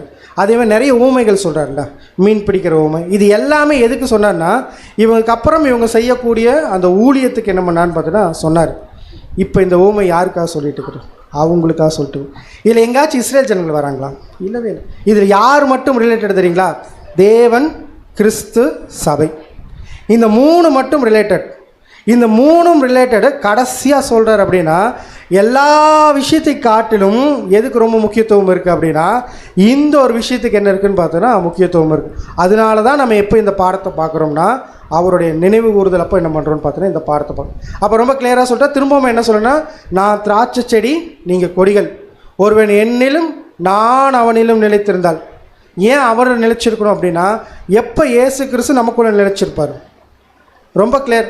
நாம் எப்போ அவருக்குள்ளே நிலைச்சிருக்கிறோமோ அப்போ அவர் என்ன பண்ணுவான்னு பார்த்தீங்கன்னா நமக்குள்ளே நிலைச்சிருப்பார். அப்போ என்ன கிடைக்கும்ட்டார்? மிகுந்த கனிகளை கொடுக்கும் அப்படின்ட்டு. சரி, இப்போ வரைக்கும் நம்ம என்ன ரிவீல் பண்ணல அப்படின்னா, செடின்னு என்னென்னு பார்த்துட்டோம், கொடின்னு என்னென்னு பார்த்துட்டோம், இன்னும் கனின்னு என்னென்னு பார்க்கல. ஸோ ஒரு ஆர்டிக்கல் படிச்சுட்டு அப்புறம் என்ன பண்ணலான்னு பார்த்தோன்னா நம்ம பார்க்கலாம். இவைகளை காட்டிலும் மேன்மையானதாகவும் உயர்ந்ததாகவும் இருப்பவைதான் கனிகள். என்ன சொல்லிட்டாருன்னா, நிறைய விஷயங்கள் சொல்லிட்டு இப்போ அதை காட்டிலும் உயர்ந்தது என்னதுன்னு பார்த்தீங்கன்னா கனிகள். மேலும் இந்த கனிகள் அப்போஸ்தலரால் ஆவியின் கனிகள் என்று விவரிக்கப்படுகின்றது. திராட்சை செடியின் ஆவியானது அனைத்து கொடிகளிலும் ஊடுருவிட வேண்டும் மற்றும் திராட்சை செடியின் கனிகளானது ஒவ்வொரு கொடியிலும் காணப்பட வேண்டும். இந்த ஆவியின் கனிகள் சாந்தமாகவும் பொறுமையாகவும் நற்குணமாகவும் நீடிய பொறுமையாகவும் சகோதர சிநேகமாகவும் அன்பாகவும் பட்டியலிடப்படுகின்றது. ஒருவேளை இவைகளெல்லாம் நம்மில் காணப்பட்டு பெருகும்போது இவைகள் நம்மை நமது கர்த்தரும் இரட்சகருமானவர் பற்றின அறிவில் வீணரும் கனியற்றவர்களுமாய் இருக்க ஒட்டாது என்று அப்போஸ்தலர் குறிப்பிடுகிறார். மூத்த சகோதரர் சொன்ன விஷயம் இப்போ தான் என்னென்னு பார்த்தீங்கன்னா, கனின்னு என்னன்னு சொல்கிறார். இப்போ இந்த கனிங்கிறத எதை குறித்து பார்த்துட்டு இருக்கிறார்? ஆவியின் கனிகள். இப்போ நம்ம படிக்கிறோம் இல்லையா, நம்ம நிறைய படிக்கிறோம். நிறைய படிச்சுட்டு அதுக்கப்புறம் அதன் மூலிமா என்ன பண்ணணும்? சுவிசேஷத்தை சொல்கிறோம்னு நினைக்கிறோம். சுவிசேஷத்தை பிரசங்கிக்கிறோம். சுவிசேஷத்தை பிரசங்கிக்கிறதுக்கு நிறைய ஈடுபாடு கொடுக்குறோம். நிறைய விஷயங்கள் என்ன பண்ணுறோன்னு பார்த்தோன்னா சாக்ரிஃபைஸ் பண்ணுறோம். நிறைய பொருட்செலவுகள் என்ன பண்ணுறோன்னு பார்த்தோன்னா பார்க்குறோம். இது எல்லாமே கனிகளா அப்படின்னா அதுவும் வேணும். அது நம்ம மேலே விழுந்த கடமை. ஆனால் அது கனி கிடையாது. அதுதான் முன்னால் எழுதியிருப்பார். அது கனி கிடையாது. கனிங்கிறதுனா என்னென்னா ஆவியின் கனிகள். ஆவியின் கனிகளாகிய சாந்தம், பொறுமை, நற்குணம். சொல்கிறதுக்கே நல்லாயிருக்கு. ஆனால் இது சொல்கிறதுக்கு மட்டும்தான் நல்லாயிருக்கும். எப்போ வராது தெரியுங்களா? ப்ராக்டிக்கலாக எனக்கு வராது. ஒருவேளை சாந்தம்ங்கிற விஷயம் தேவன் எதிர்பார்க்குற கனியாக இருந்தால், இப்போ செல்ஃப் அனலைசிஸ் நான் பண்ணுறேன் அப்படின்னா, சாந்தம்ங்கிற கனியை வாழ்க்கையில் எத்தனை முறை காமிச்சிருப்பேன் அப்படின்னா லிஸ்ட்டு வரமாட்டேன்ருச்சு. சரி, ஓகே, சாந்தத்தை விட்டலாம், பொறுமை காமிப்போம். பொறுமைன்னு எடுத்து பார்த்தா அதுவும் வரல. சரி, வேண்டாம், 3வது கேட்டகரிக்கு போயிடலாம். ஒவ்வொன்றா போயிட்டே இருந்தால் 9 தாண்டி போயிடுச்சு. எங்கே போயிடுச்சு தெரியுங்களா? ஆவியின் கனிகள் முடிஞ்சு எதுக்குள்ளே போயிடுச்சு? மாம்சத்தின் கனிக்குள்ளே போயிடுச்சு. ஆனால் அதில் லிஸ்ட் எடுத்தால் எல்லாமே சூட் ஆகுது. ரொம்ப ஆச்சரியமாக இருந்துச்சு. ஏன் அப்படின்னா, என்னால் எது பண்ண முடியல. இந்த கனிகளில் அது மாம்சத்தின் கனின்னு வச்சுக்கோங்களேன். என்ன கனி எதிர்பார்க்குறாரு இயேசு கிறிஸ்துனா, ஆவியின் கனிகள் எப்படி இருக்கணுமாமா? மிகுந்ததாக இருக்கணுமாமா. ஆனால் ஆவியின் கனிகள் மிகுந்ததாக வரமாட்டேங்குது. எது அதிகமாக வருது? மாம்சத்தின் கனி. இப்போ இயேசு கிறிஸ்துவோட அப்போஸ்தலர்னு சொல்கிறோம் இல்லையா, பவுல் அப்போஸ்தலன் நம்ம குறித்து பார்த்தோம். பவுல் அப்போஸ்தலனுடைய வாழ்க்கையில் ஒரு எக்ஸாம்பிள் பார்த்தோம்னா, இக்கோனியா பட்டணத்துக்கு போயிருப்பார். போயிட்டு ஊழியம் பண்ணிகிட்ருப்பார். அங்கே வந்து பார்த்திங்கன்னா அங்கே ஒரு பிரச்சனை ஸ்டார்ட் ஆகிடும். இவர் பிரசங்கிக்கிறத தப்புன்னு வந்து என்ன பண்ணிடுவாங்க, சொல்லிடுவாங்க. உடனே என்ன பண்ணுவாங்க தெரியுங்களா? கல் எடுப்பாங்க, அடித்து கொன்னே வருவாங்க. கொன்னுட்டு வெளியே வந்து போட்டுட்டு செத்துட்டான்ப்பா போகலாம் அப்படின்னு சொல்லிட்டு போயிடுவாங்க. திரும்ப அவர் என்ன பண்ணுவார்? திரும்பி ஏதாச்சும் கல் எடுத்து அடித்தாரா? ஏன்? அவருக்கு தெரியும். அவர் திரும்ப சொல்லுவார், இப்படித்தான் என்ன பண்ணணும், கிறிஸ்துவனுடைய வாழ்க்கையை பிரசங்கிக்க முடியும். அடி வரும், கல் வரும். நம்ம என்ன காமிக்கணும்னா பொறுமை காமிக்கணும். ஸ்தேவான் எத்தனை கல் வந்துச்சு? திரும்பி ஏதாச்சும் பேசினாரா? பேசக்கூட இல்லை. எதுவுமே இல்லை. அப்போ இங்கே இயேசு கிறிஸ்து என்ன கனி எதிர்பார்க்குறாரோ அப்படியே என்ன பண்ணுறாங்கன்னு பார்த்தீங்கன்னா 100% என்ன பண்ணுறாங்கன்னு பார்த்தீங்கன்னா காமிக்கிறாங்க. இப்போ நம்ம எக்ஸாம்பிள் ஒரு அன்புன்னு எடுத்துக்குவோம். அன்புங்கிறது என்னது? ஒரு கனி தானே. அந்த கனியை நம்ம காமிக்கணும். அந்த கனியை காமிக்கிறதுக்கு பவுலப்போஸ்தலன் என்ன பண்ணுறாருன்னா ஒரு எக்ஸாம்பிளோட சொல்கிறார். நமக்கு தெரியும், வாரம் சண்டே நம்ம படிக்கிறோம் 1 கொரிந்தியர் 13. அதில் எப்படி சொல்கிறார் பாருங்க. 1 கொரிந்தியர் 13ஆம் அதிகாரம் 3ஆம் வசனம். 1 கொரிந்தியர் 13ஆம் அதிகாரம் 3ஆம் வசனம். எனக்கு உண்டான யாவற்றையும் நான் அன்னதானம் பண்ணினாலும், என்கிட்ட இருக்கிற எல்லாத்தையும் நான் கொடுத்துட்டேன். அது அன்பு தான். ஏன்னா கொடுக்கணும்னு ஒரு மனசு என்ன வேணும். எல்லாத்தையும் கொடுத்துட்டேன். என் சரீரத்தை சுட்டரிக்கப்படுவதற்கு கொடுத்தாலும், என் சரீரத்தை சுட்டரிக்கப்படுவது கொடுத்தார். அடுத்து, அன்பு எனக்கு இராவிட்டால் எனக்கு பிரயோஜனம் ஒன்றுமில்லை. என்ன சொல்லிட்டாரு? அன்புங்கிற விஷயம் எனக்குள்ள இல்லை அப்படின்னா என்ன இல்லையாம்மா? பிரயோஜனம் ஒன்றும் இல்லை. இப்போ இது யார் காமிச்ச அன்பு மாதிரி கேட்குறாரு? உலகத்தாரும் என்ன பண்ணிட்டு இருக்கிறாங்க? அன்பு காமிக்கிறாங்களா இல்லையா? இப்போ நம்ம அன்பு காமிக்கணும். எப்படிப்பட்ட அன்பு காமிக்கணும்? நமக்கும் அவங்களுக்கு என்ன வேணும்? வித்தியாசம் வேணும். எப்படி வித்தியாசத்தை காமிக்கலாம்? அன்புங்கிறதே எடுத்துக்கோ, எக்ஸாம்பிள் எடுத்துக்கோ. நீங்கள் சொல்லுங்கள். நிறைய பாடம் நம்ம படிச்சுக்கிறோம் அன்பு குறித்து. எப்படிப்பட்ட அன்பு காமிக்கிறோம்? அகாப்பே அன்புனா இன்னும் கொஞ்சம் புரிகிற மாதிரி சொல்லணும்னா சுயநலமற்ற எதிர்பார்ப்பு இல்லாத அன்பு. நான் இன்னும் கொஞ்சம் ஃபைன் டியூன் பண்ணுறேன். எதிரியும் நேசிக்கக்கூடிய அன்பு. இது யார் காமிச்சிருக்கா? இயேசு கிறிஸ்து காமிச்சிருக்கா. இதை நம்ம காமிக்கணுமா வேண்டாமா? நம்ம காமிக்கிறோமா இல்லையா? நம்ம என்ன பண்ணிக்கலாம்? சுய பரிசோதனை பண்ணிக்கலாம். ஒருவேளை எனக்குள்ள என்ன இருக்குமாமா, அந்த கேப் இருந்துகிட்டே இருக்குமாமா. எப்போவுமே நான் அன்பு யார்கிட்ட காமிப்பேன் அப்படின்னா, எனக்கு யார் ஃபேவர், நான் சொன்னதை யார் கேட்குறா, நான் ஒன்றும் என்ன பண்ணிடுவேன்? அன்பு காமிச்சிடுவேன். ஒருவேளை என்னை ஒருத்தர் எதிர்த்துட்டார், அவ்வளோதான், முடிஞ்சு போச்சு. அங்கே என்ன ஆயிடுச்சு? அவர் யாராக மாறிடுவார் தெரியுங்களா? கிறிஸ்துவாக இருக்கிறவர் சாத்தானா மாறிடுவார். இப்போ அவர் மேலே நான் என்ன பண்ண மாட்டேன்? அன்புங்கிற. ஏன்னா சாத்தானை நம்ம என்ன பண்ணக்கூடாது? நேசிக்கக்கூடாது. இப்போ அப்படி மாறிடுறேன். ஆனால் இயேசு கிறிஸ்து என்ன சொல்லி கொடுத்துருக்கிறாருன்னா அப்படி இல்லை. என்ன காமிக்கணும்? உன்னை ஒருத்தர் வெறுக்கிறாரா, இன்னும் அதிகமாக என்ன பண்ணு? அன்பு காமி. இதைத்தான் நான் செஞ்சேன். இந்த அன்பை யார் காமிக்கிறீங்களோ அவங்க என்ன காமிச்சிட்டுக்கிறீங்களாம்மா? மிகுந்த கனிகளை கொடுத்துருக்குறோம். இதுதான் தேவனுடைய பார்வையில் என்னென்னா கனி. அந்த கனியை தான் யார் எதிர்பார்க்குறாங்க அப்படின்னா இயேசு கிறிஸ்துவும் எதிர்பார்க்குறாரு, தேவனும் எதிர்பார்க்குறாரு. இது ஏன் அப்போஸ்தலர்கிட்ட கடைசி நேரத்தில் சொன்னால் இப்போ நம்ம நல்லா போகிறோம். அப்போ கனிங்கிறது ஒன்றும் இல்லைப்பா, உன்னுடைய குணலட்சணம். அந்த குணலட்சணம் எப்படி இருக்கணும்னா நான் எதிர்பார்க்குற மாதிரி இருக்கணும். பொறுமை இருக்கணும், சாந்தம் இருக்கணும், அன்பு இருக்கணும், எல்லாமே இருக்கணும். இந்த கனியை யார் கொடுக்குறீங்களோ அவங்க தான் என்ன பண்ண முடியும்னு பார்த்தோன்னா எனக்குள்ள. அதுவும் கொஞ்சமெல்லாம் கிடையாது, எப்படி மிகுந்த கனிகளாக இருக்கணும் அப்படின்னு சொல்லி பார்க்கணும். அடுத்த ஒரு பாயிண்ட் சொல்கிறார், அதுக்கு தொடர்ச்சியை. யோவான் 15ஆம் அதிகாரம் 6ஆம் வசனம். ஒருவன் என்னில் நிலைத்திராவிட்டால் வெளியே எரியுண்ட கொடியைப் போல அவன் எரியுண்டு உலர்ந்து போவான். அப்படிப்பட்டவைகளை சேர்த்து அக்கினியிலே போடுகிறார்கள், அவைகள் எரிந்து போம். இதுக்கப்புறம் ஒரு புதுசாக இல்லை, அதுக்கு தொடர்புடைய இன்னொரு பாயிண்ட் என்ன பண்ணுறாருன்னா சொல்கிறார். என்ன சொல்கிறார்? ஒருவேளை நீங்கள் நான் எதிர்பார்த்த மாதிரி கனிகளை கொடுத்தீங்கன்னா அப்படின்னா எனக்குள்ளே என்ன பண்ணிட்டு இருக்கிறீங்க? நிலச்சிட்டு இருக்கீங்க. அப்படி நிலச்சி இருக்கல அப்படின்னா என்ன பண்ணணும்? கட் பண்ணி வெளியே எடுத்துக்கணும்.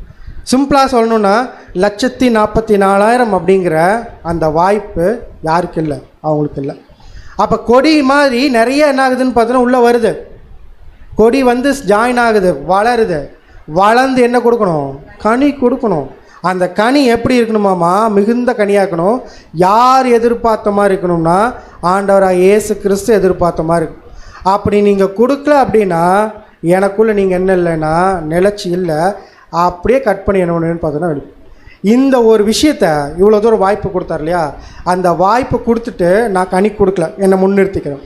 நான் கனி கொடுக்கல அப்படின்னா நான் எந்த மாதிரியான சூழ்நிலைகள் இருக்கிறேங்கிறத எபிரேயருக்கு எழுதும்போது பவுல் ரொம்ப கிளியராக கொஞ்சம் டிஃபைன் பண்ணுறாரு. படிக்கலாம்.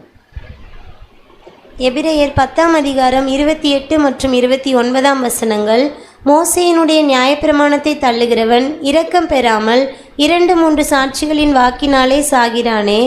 தேவனுடைய குமாரனை காலின் கீழ் மிதித்து தன்னை பரிசுத்தம் செய்த உடன்படிக்கையின் இரத்தத்தை அசுத்தம் என்றெண்ணி கிருபையின் ஆவியை நிந்திக்கிறவன் எவ்வளவு கொடிதான ஆக்கினைக்கு பாத்திரவானாய் இருப்பான் என்பதை யோசித்து பாருங்கள். இந்த வசனம் மெமோரியல் டைமில் படிக்காமல் நம்ம கடந்து போகவே மாட்டோம். ஏதாச்சும் ஒரு மெமோரியல் நம்ம அனுசரித்ததில் இந்த வசனத்தை நான் பார்க்கல அப்படின்னு சொல்ல முடியுமா? கண்டிப்பாக என்ன பண்ணியிருப்போம், பார்த்துருப்போம். அப்போ என்ன மீனிங் இது சொல்லுது? வாய்ப்பு கொடுத்தாச்சு, நீதிமானாக்கப்பட்டாச்சு, அதுக்கடுத்து எதை நோக்கி போயிட்டுருக்குறோன்னா பரிசுத்தவான் அப்படிங்கிற நோக்கி போயிட்டுருக்குறோம். கனி தரணும். கனி தரல, நான் மட்டும் வளர்ச்சியிலே இருக்கிறேன், வளர்ந்துட்டே இருக்கிறேன், இல்லை நிலச்சே இருக்கிறேன் அப்படின்னா நான் என்ன சொல்ல வரேன் அப்படின்னா, நான் என்ன சொல்கிறேன்னம்மா, நீங்கள் கொடுக்குறதெல்லாம் எனக்கு வேஸ்ட்டுங்க, அது எனக்கு தேவையில்லை. ஏசு கிறிஸ்துவ ரத்தம், சிம்பிளாக சொன்னோன்னா ஏசு கிறிஸ்து என்ன சொல்கிறோம்மா, யூத ஜனங்கள் எதுவுமே பண்ணல, ஏசு கிறிஸ்துவ நம்ம தான் என்ன பண்ணிட்டு இருக்கிறோமாம்மா, ஏசு கிறிஸ்துவை காலுக்கு கீழே போட்டு மிதிச்சுட்டு இருக்கிறோமாம். ரொம்ப அழகாக சொல்லியிருப்பார். அந்த வாய்ப்பை நிராகரிக்கிறேன் அப்படின்னா இவ்வளவு ஒரு மிகப்பெரிய கொடிதான விஷயத்தை என்ன பண்ணியிருக்கிறோன்னா, இவ்வளோ கொடிதான விஷயத்தை நம்ம செய்யணுமா இல்லைமா என்ன பண்ணிக்கலாம், யோசிச்சு பார்த்துக்கலாம். இதுக்கடுத்து தொடர்ந்து சகோதரர் இதுக்கடுத்து ஒரு விளக்கத்தை கொடுக்குறாரு. கட் பண்ணுறது அப்படிங்கிறது அதோடு மட்டும் இல்லை, அந்த 1,44,000 வாய்ப்பு எடுக்கிறார். ஆனால் அதுக்கப்புறம் தேவன் என்ன பண்ணுறாருன்னா ஒரு அன்பை காமிக்கிறாரு. அப்படிங்கிறத எதை வச்சு சொல்கிறாருன்னா 1 கொரிந்தியர் 3:15 வச்சு சொல்கிறார். 1 கொரிந்தியர் 3:15 ஒருவன் கட்டினது வெந்து போனால் அவன் நஷ்டமடைவான். ஒருவேளை நான் கட் பண்ணிட்டேன் அப்படின்னா வாய்ப்பு என்ன பட்டுச்சு, என்கிட்ட இருந்து எடுத்துப்பட்டாச்சு. அடுத்து அவனோ ரட்சிக்கப்படுவான், அதுவும் அக்கினியில் அகப்பட்டு தப்பினது போலிருக்கும். ரொம்ப கிளியரா இங்க என்ன சொல்றேன்னா, இப்ப கட் பண்ணி எடுத்துறாரு இல்லையா, கட் பண்ணி எடுத்தது 1,44,000 வாய்ப்பு என்ன போச்சு, எடுத்து போட்டாச்சு. ஆனாலும் தேவன் என்ன பண்றாராமா, அப்படியே விடலை. என்ன சொல்றாருன்னா அதுக்கு அடுத்து ஒரு வாய்ப்பு இருக்கு. என்ன வாய்ப்பு? திரள் கூட்டம். இந்த திரள் கூட்டத்துக்கு என்ன பண்ணுறாருன்னு பார்த்தோன்னா வாய்ப்பு கொடுக்குறாரு அப்படிங்கிறத இங்கே. ஏன்னா இதை கட் பண்ணி போகிறத குறித்து நம்ம இன்னும் டீப்பாக திங்க் பண்ணும்போது அவர் சொன்னது, என்னுடைய சிந்தையில் அது 2ஆம் மரணமாக இருக்கிறதுக்கு வாய்ப்பு கம்மி.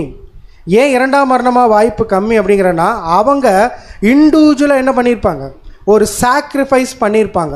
அந்த சாக்ரிஃபைஸ்க்கு ஏற்ற பலனை யார் கொடுப்பாங்க கண்டிப்பாக அப்படின்னா தேவன் கொடுப்பார். இப்போ சபைக்கும் திரள் கூட்டத்துக்கும் ஏதாச்சும் கேப் இருக்கா பெருசா அப்படின்னா ஒன்றுமே இல்லை. ஒன்றே இல்லை. என்ன இல்லை?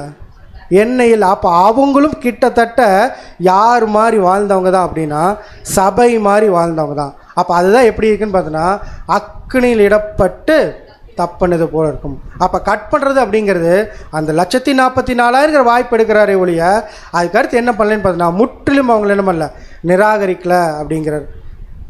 அடுத்த ஒரு பாயிண்ட் என்ன பண்ணுறாருன்னா சொல்கிறாரு, படிக்கலாம். யோவான் 15:7. யோவான் 15:7 நீங்கள் என்னிலும் என் வார்த்தைகள் உங்களிலும் நிலைத்திருந்தால் நீங்கள் கேட்டுக்கொள்வது எதுவோ அது உங்களுக்கு செய்யப்படும். சார் ரொம்ப அடுத்த ஒரு பாயிண்ட் என்ன சொல்கிறாருன்னா, நம்ம இத்தனை நேரம் பார்த்த பாயிண்ட்டை திரும்பவும் என்ன பண்ணுறேன்னு பார்த்தா இன்னும் கொஞ்சம் ஃபைன் டியூன் பண்ணுறேன்.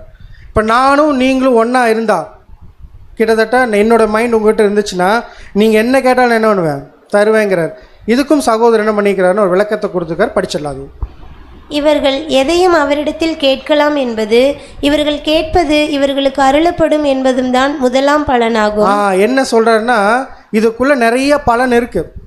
அந்த பலனில் ஃபஸ்ட்டு பலன் என்னென்னா, இப்போ நீங்கள் கிறிஸ்துக்குள்ளே நிலச்சிருக்கீங்க, அவரும் உங்களுக்குள்ளே நிலச்சிருந்தீங்கன்னா நீங்கள் என்ன விஷயம் கேட்குறீங்களோ அந்த விஷயத்தை கொடுப்பார் அப்படிங்கிறாரு. ஆனால் ஒரு நிபந்தனை இருக்குது அப்படிங்கிறார், படிக்கலாம். ஒரே ஒரு நிபந்தனை உள்ளது, அது என்னவெனில் இப்படியாக இவர்கள் கேட்பதற்கு, அதாவது விசாரிப்பதற்கு ஆயத்தப்படுகிறதற்கு முன்னதாக கர்த்தருடைய சித்தம் என்னவென்பதையும் அவருடைய சித்தத்திற்கேற்ப தாங்கள் கேட்க வேண்டியது என்னவென்பதையும் தாங்கள் உறுதிப்படுத்தி கொள்ளும்படியாக கர்த்தருடைய வார்த்தைகளுக்கு தாங்கள் கவனம் செலுத்தத்தக்கதாக பார்த்து கொள்ள வேண்டும். கிறிஸ்துவுக்குள் நிலைத்திருப்பவர்களுக்கு சொந்த சித்தம் என்ற ஒன்று இருக்கக்கூடாது. கிறிஸ்துவுக்குள் நிலைத்திருக்கிறவங்களுக்கு என்ன இருக்கக்கூடாது? சொந்த சித்தம்னா எனக்கு புரியல. செல்ஃப் அப்படின்னா சிம்பிளா, இப்போ எனக்கு ஒரு விஷயம் வேணும், தேவன் ஒரு விஷயத்தை என்ன பண்ணுறாரு பார்த்தீங்கன்னா எதிர்பார்க்குறாரு, எனக்கு ஒரு விஷயம் எதிர்பார்க்குறேன். இப்போ இந்த ரெண்டில் எது தேவனுடைய சித்தம் அப்படின்னா, தேவன் எதிர்பார்க்குறதா ஒரு ப்ராக்டிக்கல் எக்ஸாம்பிள் ஏதாவது சொல்ல முடியுமா? நானே உங்கள்கிட்ட கேட்குறேன் ப்ராக்டிக்கல் எக்ஸாம்பிள். இப்போ நான் உங்கள்கிட்ட ப்ராக்டிக்கல் எக்ஸாம்பிள் கேட்கட்டா? நான் இருக்கேன், ஒரு எக்ஸ் சகோதரர் இருக்கிறார். எக்ஸ் சகோதரர் என்ன பண்ணிட்டாருன்னா என்ன ஏதோ ஒரு கோவத்தில், ஏன்னா அவரும் மாம்சத்தில் தான் இருக்கிறாரு, சபை வாய்ப்பில் இருக்கிறவர் தான். மாம்ச பலவீனத்தில் என்னை திட்டாரு, நான் என்ன பண்ணிட்டோம்? அமைதியாக இல்லை. அமைதியாக இருந்தால் நான் என்ன கொடுக்குறேன்? ஆவின் கனி கொடுக்குறேன், சாந்தம். அமைதியாக இல்லை, ரிட்டன் ஒரு கோபம் வந்துருச்சு, என்ன கொடுக்குறேன்? மாம்சத்தின் கனி. சிம்பிள். இப்போ நான் யாருடைய சித்தத்தை செய்கிறேன்? என்னுடைய சொந்த சித்தத்தை செய்கிறேன்னா தேவனுடைய சித்தத்தை செய்கிறேன். இந்த டெஸ்ட்டு இங்கே வருமா வராதா? வீட்லேயும் வரும், இங்கேயும் வரும். இந்த மாதிரி டெஸ்ட்டு தேவன் என்ன பண்ணிகிட்டே இருப்பாராமா? கொடுத்துட்டே இருப்பார். அப்போஸ்தலருக்கு நிறைய கொடுத்தார். அப்போ நம்ம ஃபைன் டியூன் ஆகணும். நமக்குள்ளே இருக்கிற விஷயங்கள் கட் பண்ணணும் அப்படின்னா தேவன் என்ன பண்ணுறாமா? இந்த மாதிரியான சிச்சுவேஷன்ஸ் அலோவ் பண்ணிட்டே இருப்பாராமா. அந்த சிச்சுவேஷன்ஸ் அலோவ் பண்ணதுக்கப்புறம் தேவன் என்ன பண்ணாராமா? ஒரு அண்டர்ஸ்டாண்டிங் கொடுப்பாராமா. என்ன அண்டர்ஸ்டாண்டிங்னா, ஐயோ நான் என்ன பண்ணிட்டேன்? மாம்சத்தின் கனிக்கு பதிலாக என்ன பண்ணிட்டேன்? சரி, ஆவியின் கனிக்கு பதிலாக மாம்சத்தின் கனி கொடுத்துட்டேங்கிற அண்டர்ஸ்டாண்டிங்கே எப்போ தான் வரும்னா அந்த சிச்சுவேஷன் கொடுத்ததுக்கப்புறம். ஒருவேளை அந்த சிச்சுவேஷன் ஆவியின் கனி கொடுத்துட்டேன் அப்படின்னா இன்னும் எனக்கு என்ன ஆகும் தெரியுங்களா? அந்த எனர்ஜி ஜாஸ்தியாகும். இந்த மாதிரி ஒரு வாய்ப்பு வரட்டும். நான் யாரை பிரதிபலிக்கிறேன்? கிறிஸ்துவை பிரதிபலிக்கிறேன். கிறிஸ்து தன்னுடைய வாழ்க்கையில் செஞ்சாரா இல்லையா?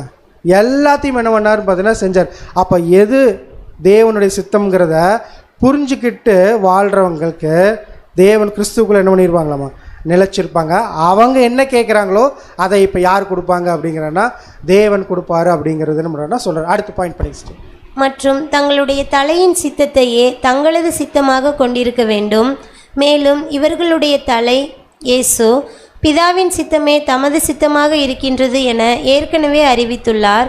நாம் பிதாவின் சித்தத்தை நம்முடைய இருதயங்களில் கொண்டிருக்க வேண்டும் என்பதும் பிதாவின் வாக்குத்தத்தங்களை நம்முடைய இருதயங்களில் கொண்டிருக்க வேண்டும் என்பதும் தான் நிபந்தனைகள். ஸோ ரொம்ப கிளியராக சொல்லிட்டார். ஏசு கிறிஸ்துக்குள்ள என்ன மைண்ட் இருந்துச்சுன்னா பிதாவுடைய மைண்டு. அப்போ நமக்குள்ளே என்ன இருக்கணும்னா ஏசு கிறிஸ்துவோட மைண்டு.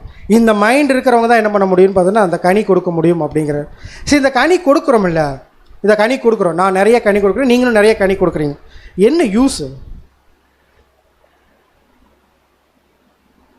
இப்போ நீங்கள் எல்லாருமே கனி கொடுத்துட்டு தான் இருக்கீங்க, இல்லைன்னாலாம் சொல்ல முடியாது.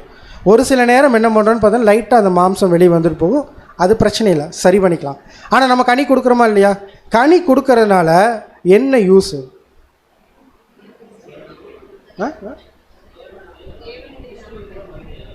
புரியல. எங்கேயோ ஒரு வாய்ஸ் மட்டும் கரெக்டாக வந்துச்சு.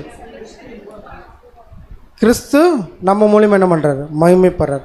அதோடு மட்டும் அல்ல, ஏசு கிறிஸ்து ரொம்ப கிளியராக சொல்கிறார், நீங்கள் மிகுந்த கனிகளை கொடுப்பதினால் என்ன பண்ண போகிறாரு? பிதா மகிமைப்படுவார். எனக்கு என்ன பண்ணுறீங்க? சீஷலர். இப்போ ஏசு கிறிஸ்து ஏன் இந்த கடைசியாக இந்த சீஷல்ட்டு இந்த விஷயத்தை கேட்குறான்னு தெரியுதா? இதுக்கப்புறம் நீங்கள் என்ன பண்ணணுன்னா நிறைய ஊழியங்கள் செய்ய போகிறீங்க. நிறைய ஊழியங்கள் செய்யும் போது உங்களுடைய மாம்சமும் இருக்கும், என்னுடைய சித்தமும் இருக்கும். இப்போ என் சித்தத்தை செய்கிறீங்க அப்படின்னா இப்படியெல்லாம் தான்ப்பா இருக்கணும். இப்படியெல்லாம் இருந்தால் மட்டும்தான் எனக்குள்ளே நிலச்சிருப்பீங்க, நீங்கள் கனி கொடுப்பீங்க. அப்படி இல்லை அப்படின்னா உங்களுக்குள்ளே என்ன இருக்காது? கனி கொடுக்க மாட்டீங்க. கனி கொடுக்கலைன்னா உங்களுடைய மெயின் கோல் என்ன ஆகாது? அச்சீவ் ஆகாது.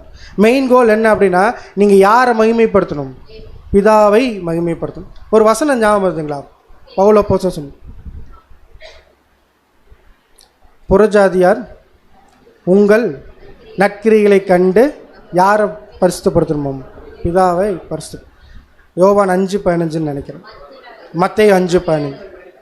அப்போ நம்மளுடைய வாழ்க்கையே யாரை மகிமைப்படுத்திருக்கு அப்படின்னா தேவனை மகிமைப்படுத்திக்கும்போ இப்போ என்ன வேணும் நமக்குள்ள? கனி. எப்படிப்பட்ட கனி? மிகுந்த கனி. அந்த கனி என்னன்னு பார்த்தோன்னா நம்மளுடைய குணலட்சணம். நம்ம நிறைய படிக்கிறோம், படிப்புங்கிறது வேணும் தான். படிப்பை தாண்டி அந்த ப்ராக்டிக்கல் டெஸ்ட் யாருக்கு கொடுத்தாரு? அப்போஸ்தலருக்கு கொடுத்தாரு. அதே மாதிரி நமக்கும் கொடுப்பாரு.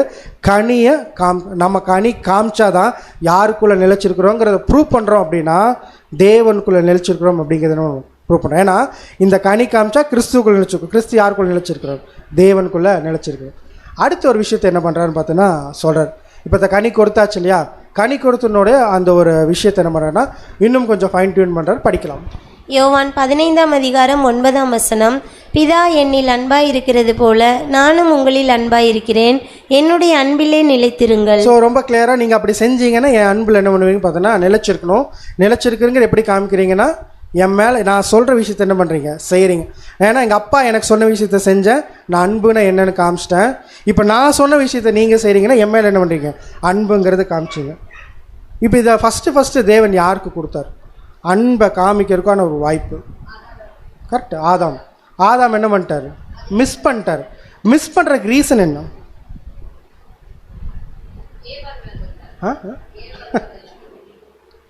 கரெக்ட், ஏவாள் மேலே வச்ச அன்பு. உங்கள் பாயிண்ட் எனக்கு புரிஞ்சிருச்சு. இன்னும் கொஞ்சம்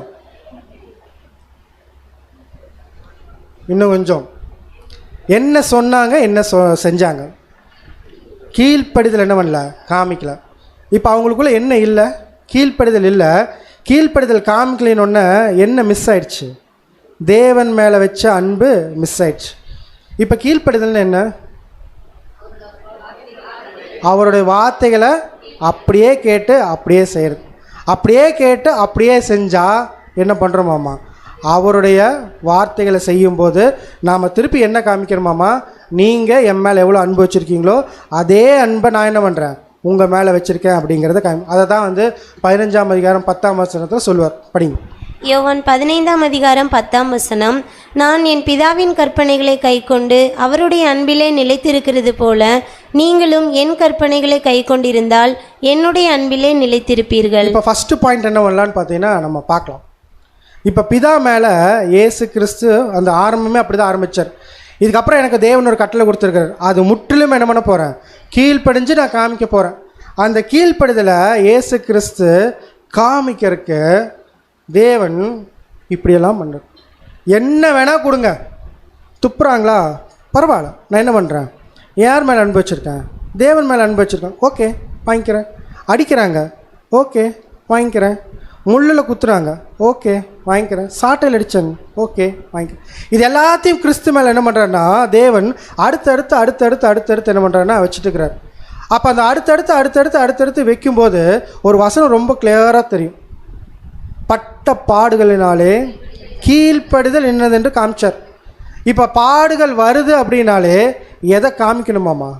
கீழ்ப்படிதலை காமிக்கணும். அப்போ கீழ்ப்படிதல் காமிக்கும்போது இயேசு கிறிஸ்து இந்த சூழ்நிலையை என்ன ப்ரூவ் பண்ணி காமிச்சார் தெரியுங்களா? நான் எந்த அளவுக்கு உங்கள் மேலே அன்பு வச்சுக்கிறேன்னு பார்த்துக்கணும். ரத்தம் சொட்டுது, பரவாயில்ல. சாட்டல் அடிக்கிறாங்க, பரவாயில்ல. சரி, அடுத்து இவர் கீழே இறங்கி வந்து சீஷருடைய கால் கழுவணும், நோ ப்ராப்ளம், கழுவுறேன். என்ன வேணும் நீங்கள் கேட்குறீங்களா? நான் செய்கிறேன்.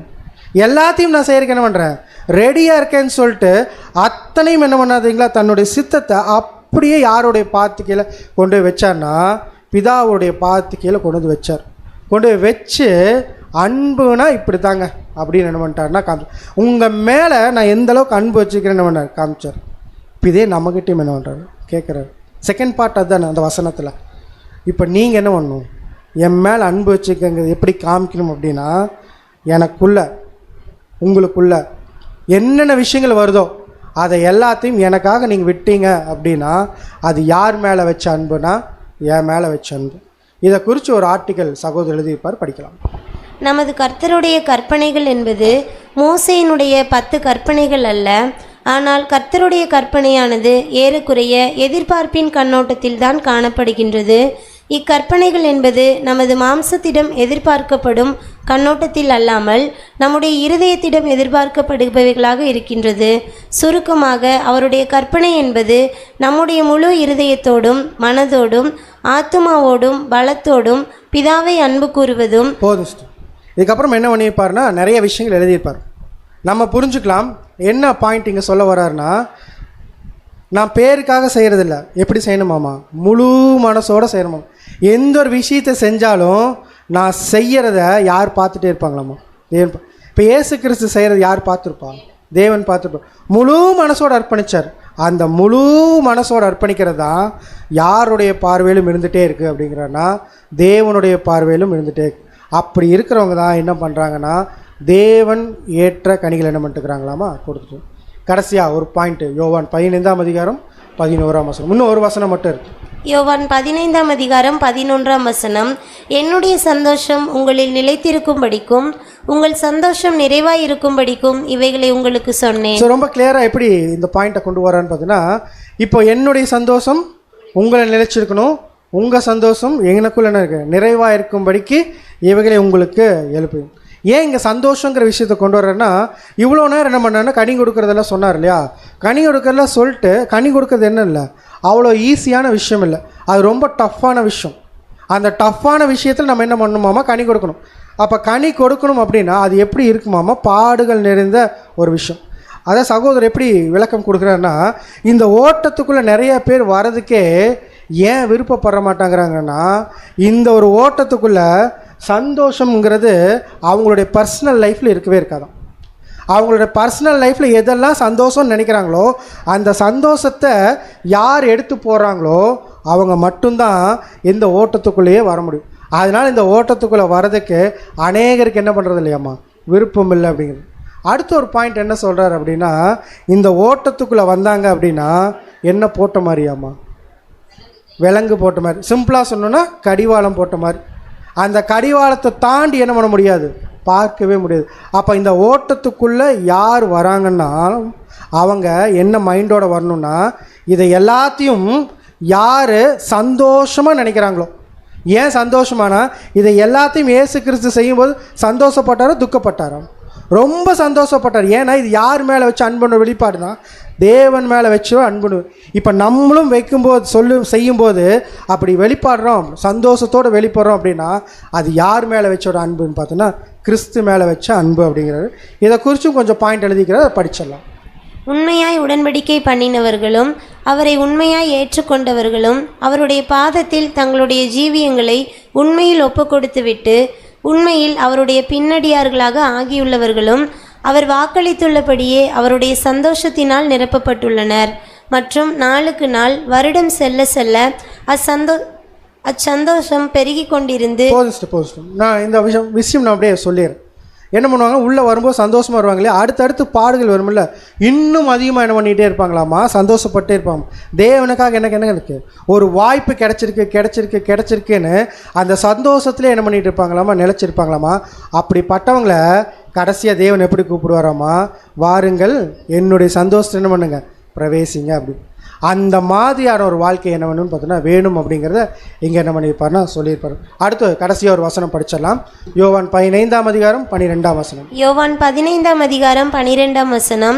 நான் உங்களில் அன்பாய் இருக்கிறது போல நீங்களும் ஒருவரில் ஒருவர் அன்பாய் இருக்க வேண்டும் என்பதே என்னுடைய கற்பனையாக இருக்கிறது. இவ்வளோ நேரம் என்ன பேசிட்டு இருந்தாருன்னா, தேவனை பற்றி பேசினார், கிறிஸ்துவ பற்றி பேசினார், சபை, இவங்க 3 பேத்துக்குள்ளே பற்றி பேசினார். இப்போ கடைசியாக வந்து நிற்கும்போது எங்கே கொண்டு நிறுத்திட்டார் தெரியுங்களா,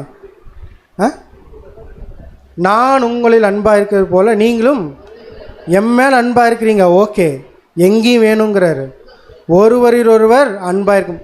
அப்போ இந்த சபைக்குள்ளே வரோம் அப்படின்னா, இப்போ கிறிஸ்துனுடைய சித்தத்தை செய்கிறோம் அப்படின்னா, தேவன் மேலே அன்பு வச்சுருக்கோம் அப்படின்னா, கிறிஸ்து மேலே அன்பு வச்சுருக்கோம் அப்படின்னா, அந்த அன்பை யார் மேலேயும் காமிக்கணுங்கிறாரு, சகோதர சகோதரி மேலே. இந்த விஷயம் வேணும். இந்த விஷயத்துக்குள்ளே அப்போஸ்தலர் எல்லாரும் என்ன பண்ணியிருந்தாங்கன்னா இருந்தாங்க. அது சகோதரர் எப்படி எழுதிப்பான்னா, நான் பவுலை சேர்ந்தவன் என்றும் அப்போலோவை சேர்ந்தவன் என்றும் என்ன இல்லை வித்தியாசமே இல்லை. இதுக்குள்ளே எல்லாரும் எப்படி தான் இருக்கிறான்னு பார்த்தோன்னா கிறிஸ்து, அந்த கிறிஸ்து மேலே நீங்கள் என்ன பண்ணுங்கன்னு பார்த்தோன்னா அன்பு வைங்க அப்படிங்கிறத என்ன பண்ணியிருக்காருன்னா சொல்லியிருக்கிறார். அப்போ இத்தனை விஷயங்கள் இயேசு கிறிஸ்து தன்னுடைய அந்த பலியை செய்கிறதுக்கு முன்னாடி என்ன பண்ணியிருக்கிறாருன்னா சொல்லி கொடுத்துருக்கிறார். அப்படின்னா இந்த விஷயத்துக்குள்ளே ஒரே ஒரு பாயிண்ட்டு கடைசியாக என்ன சொல்கிறாருன்னா, 1 யோவான் 2:16. 1 யோவான் 2:6. அவருக்குள் நிலைத்திருக்கிறேன் என்று சொல்லுகிறவன் அவர் நடந்தபடியே தானும் நடக்க வேண்டும். ரொம்ப கிளியர்.